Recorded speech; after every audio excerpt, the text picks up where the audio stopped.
हम नहीं चाहते पर फिर भी हमारे मन में गंदे विचार आते रहते हैं। लेकिन क्यों? मन ही हमारा सबसे बड़ा दोस्त है और मन ही हमारा सबसे बड़ा शत्रु है। जब हम अपने मन के हिसाब से चलते हैं तो मन हमें भटका देता है, और जब हम मन को संतुलित कर लेते हैं तो हम अपनी जिंदगी में सब कुछ पा लेते हैं। हम हमारे मन में आने वाले गंदे विचारों को रोकने की कोशिश करते हैं, पर जितना हम रोकते हैं उतने ही ये विचार हमारे अंदर प्रवेश करते जाते हैं। आप जिस चीज़ से जितना दूर भागोगे उतना ही वो चीज़ आपको अपने पास लाएगी। इसीलिए उस चीज़ से भागो मत, उस पर संतुलन कायम करो। एक बार एक युवक गौतम बुद्ध के पास आया और गौतम बुद्ध से बोला कि हे बुद्ध, मेरे मन में इतने गंदे विचार क्यों आते हैं? मैं नहीं चाहता कि मेरे मन में गंदे विचार आए, पर मेरे मन में हमेशा काम वासना के विचार चलते रहते हैं और मैं इनके बारे में सोच सोचकर बहुत परेशान हूँ। मेरी ऊर्जा और समय ये सब सोचने में ही नष्ट हो जाता है, और इन सब के विचारों की वजह से मैं कभी भी शांत नहीं रह पाता और मैं हमेशा ही स्त्रियों को देखकर मोहित हो जाता हूँ, अपने आप को रोक ही नहीं पाता। बुद्ध मुस्कुराए और उन्होंने उस युवक से पूछा, क्या तुम्हें पता है ये काम वासना होती क्या है? फिर लड़के ने उत्तर दिया और कहा, बुद्ध, मैं ये तो नहीं जानता कि काम वासना होती क्या है, पर हाँ, ये जो भी है बहुत बुरी चीज है। फिर बुद्ध ने उस युवक से कहा कि सबसे पहले तो तुम्हें ये समझना है कि प्राकृतिक रूप से जो भी चीजें हमारे अंदर है वो बुरी नहीं है। हमारे जीवन में उसकी कुछ ना कुछ जरूरत है।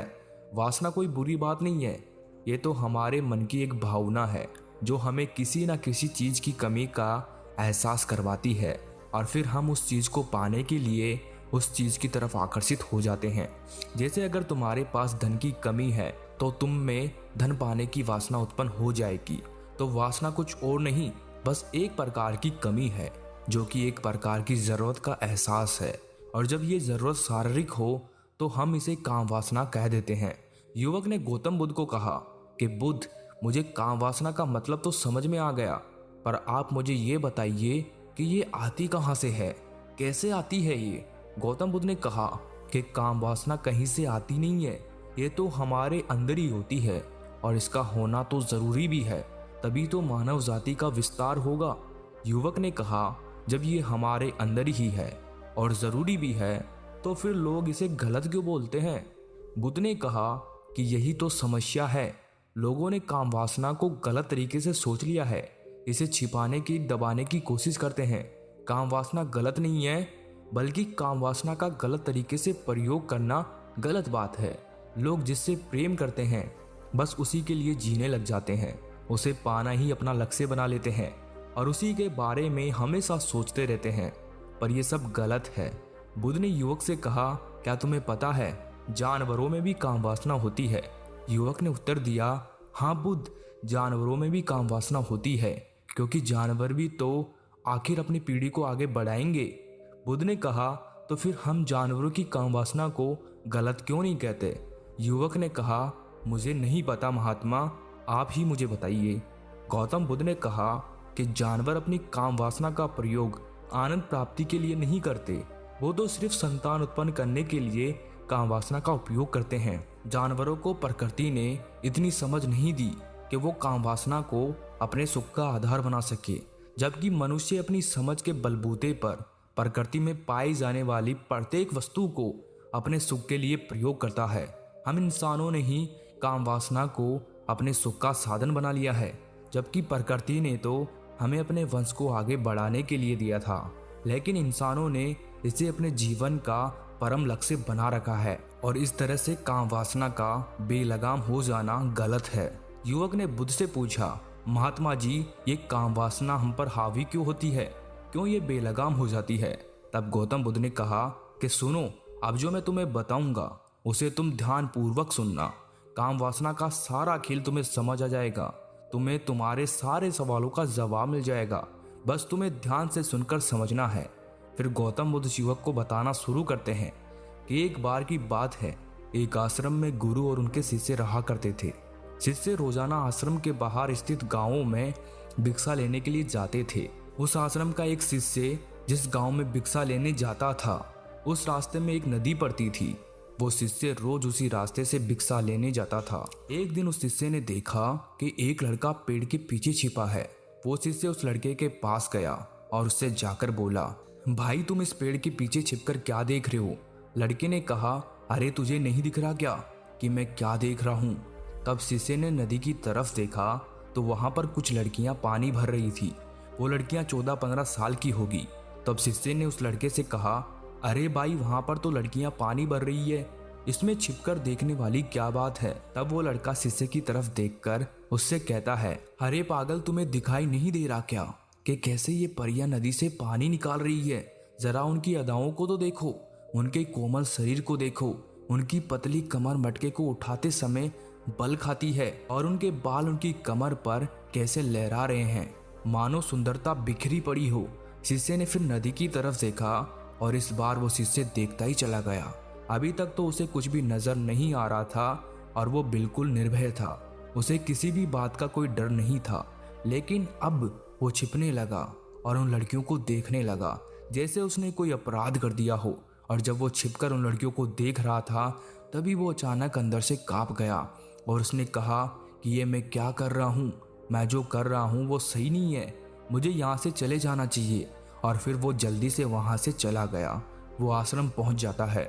आश्रम जाकर वो अपने कार्यों में लग गया।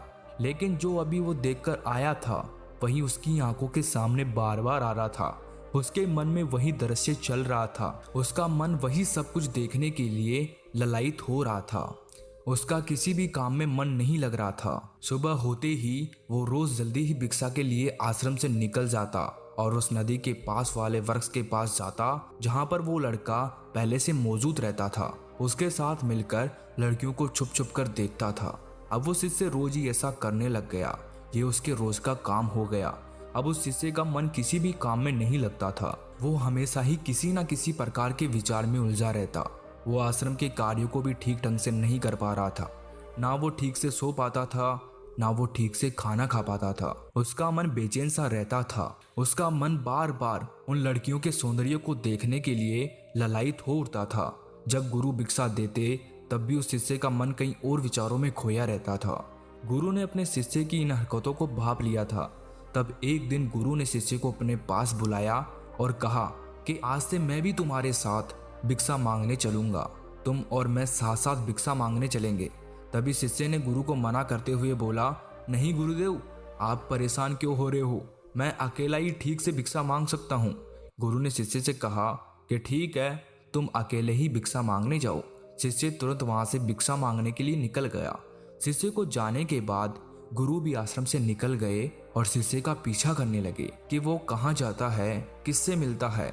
ये सब देखने के लिए उसके पीछे पीछे चलने लगे। थोड़ी दूर जाने के बाद गुरु ने देखा कि उनका शिष्य एक लड़के के साथ एक पेड़ के पीछे अपराधी की तरह छिपा हुआ है और छिपकर कुछ देख रहा था।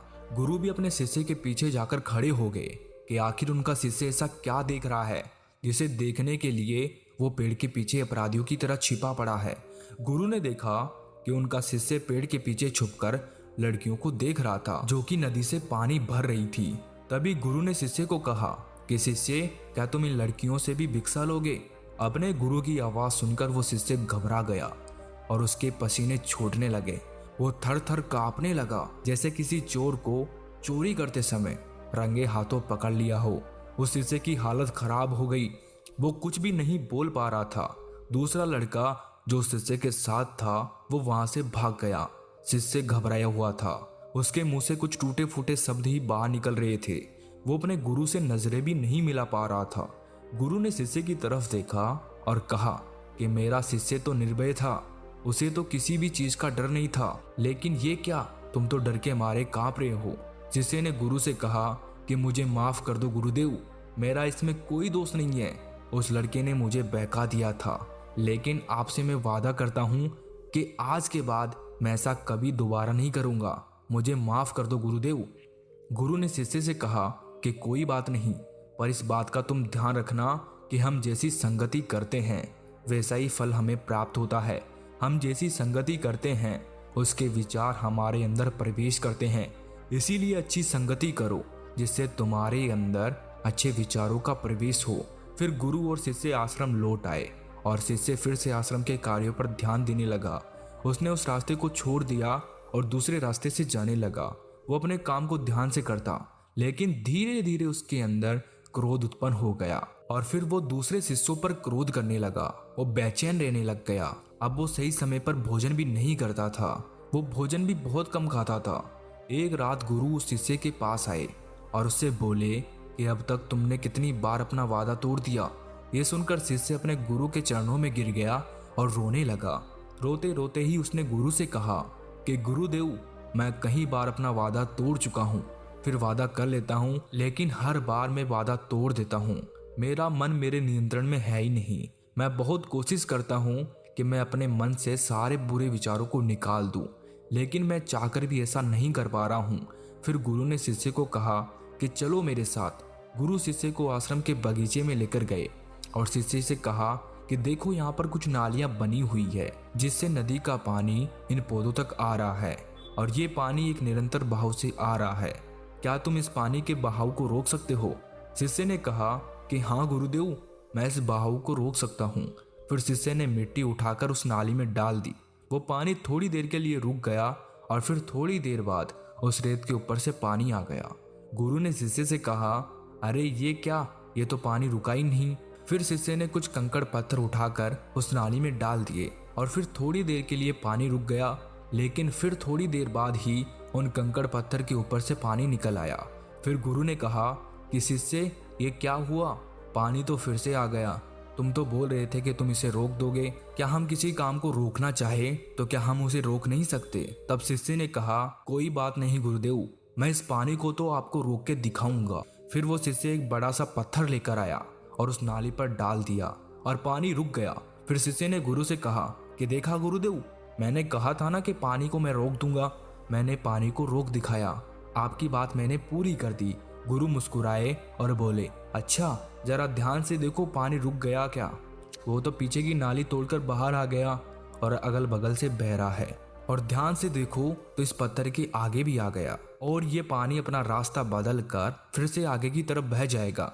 और फिर थोड़ी देर बाद ऐसा ही हुआ। फिर गुरु ने शिष्य को समझाया कि तुम्हारे साथ भी तो ऐसा ही चल रहा है।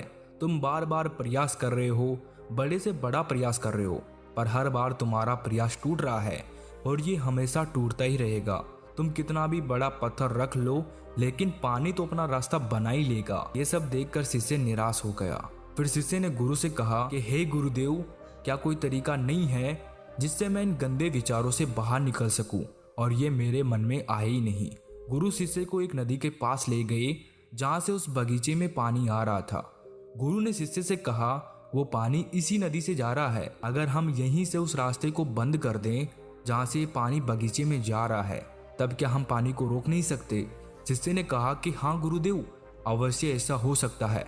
मैं इस पानी को यहीं से बंद कर देता हूँ, तब आगे की नाली में पानी जाएगा ही नहीं और फिर बगीचे में पानी जाएगा ही नहीं।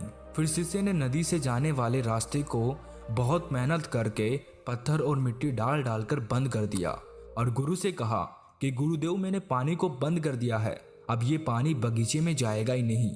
तब गुरु ने कहा कि शिष्य, अगर पानी बगीचे में नहीं जाएगा तो पेड़ पौधों को पानी कहाँ से मिलेगा?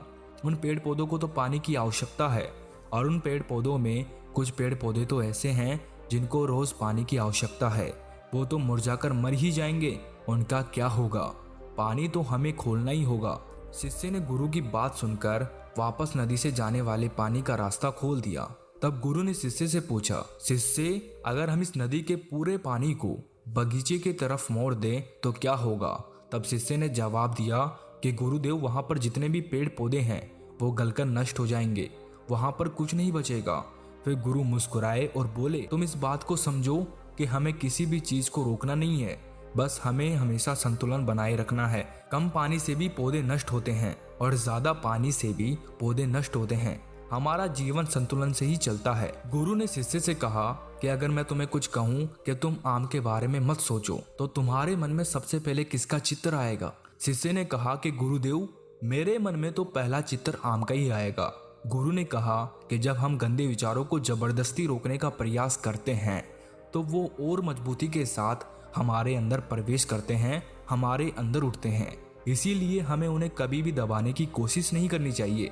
फिर गुरु ने शिष्य को समझाते हुए कहा कि हमारे गंदे विचार बुरे लोगों की संगति करने की वजह से भी आते हैं। कई बार क्या होता है कि कामुकता हमारे अंदर होती नहीं है, लेकिन कुछ अश्लील लोगों के साथ रहने की वजह से ये हमारे अंदर हावी हो जाती है। फिर शिष्य ने कहा कि गुरुदेव आप सही कह रहे हैं, मैं अपने मार्ग से भटक गया था। फिर वो शिष्य उस रात बहुत ही चैन की नींद सोया। सुबह अपने कार्यों को पूरे मन से किया और फिर सुबह वो भिक्षा लेने के लिए उसी रास्ते से गया जहां वो लड़का आज भी पेड़ के पीछे छिपकर उन लड़कियों को देख रहा था। वो शिष्य उस नदी पर गया जहां वो लड़कियां पानी भर रही थी। उसने उन लड़कियों से पानी मांगा। उन लड़कियों में से एक लड़की ने उसे पानी पिलाया और उस सन्यासी शिष्य के चरण छुए। शिष्य ने उसे आशीर्वाद दिया कि तुम्हारा कल्याण हो। शिष्य का मन सकारात्मक ऊर्जा से भर गया। उसके चेहरे पर मुस्कान आ गई थी, जैसे कि उसे कुछ खोया हुआ वापस मिल गया हो। वो वापस अपने रास्ते से जाने लगा। तभी पीछे से वो लड़का आ गया जो पेड़ के पीछे छुपा हुआ था। वो शिष्य के पास आया और बोला कि क्या बात है, आज तो तुमने नजदीक से दर्शन कर लिए, तुम तो मुझसे भी आगे निकले। तब शिष्य ने कहा कि हम हमेशा दूसरे के दर्शन करने में ही व्यस्त रहते हैं, अपने दर्शन कर ही नहीं पाते। तुम कब तक इस पेड़ के पीछे छुपते रहोगे? किसी को पसंद कर लो, उससे बोल दो। अगर वो भी तुम्हें पसंद करती है तो शादी कर लो, पर उससे पहले तुम कुछ बन जाओ, अपने आप को पहचान लो। ऐसे अपना समय बर्बाद मत करो। फिर वो लड़का रोज उस शिष्य से मिलने लगा और उस लड़के ने नदी पर जाना छोड़ दिया और फिर वो लड़का अपने जीवन में कुछ बनने के लिए संघर्ष करने लगा। तो तुमने देखा संगति का असर क्या होता है। अपनी संगति बदलो, अपने विचार बदलो। बुद्ध ने युवक से पूछा कि क्या तुम्हें तुम्हारे सारे सवालों का जवाब मिल गया? तब युवक ने कहा कि हाँ महात्मा जी, आपका बहुत बहुत धन्यवाद। तब गौतम बुद्ध ने युवक से कहा कि जब तुम्हारे मन में गंदे विचार आए तब आप अपने आप को दोषी मत मानो। ये शरीर है और ये सब इसने हजारों वर्षों से सीखा है। एक केवल तुम्हारे सोच लेने से, शपथ लेने से ये टूटने वाला है नहीं, लेकिन तुम्हारे पास वो शक्ति है, वो ऊर्जा है जिसका तुम्हें संतुलन उपयोग करना है। तुम एक जीवित ऊर्जा हो जो कुछ भी अनुभव करने के लिए स्वतंत्र है, जो निर्माण करने के लिए स्वतंत्र है। इसीलिए तुम अपने आप को पहचानो। ये बोलकर गौतम बुद्ध मौन हो गए और वो युवक वहां से चला गया।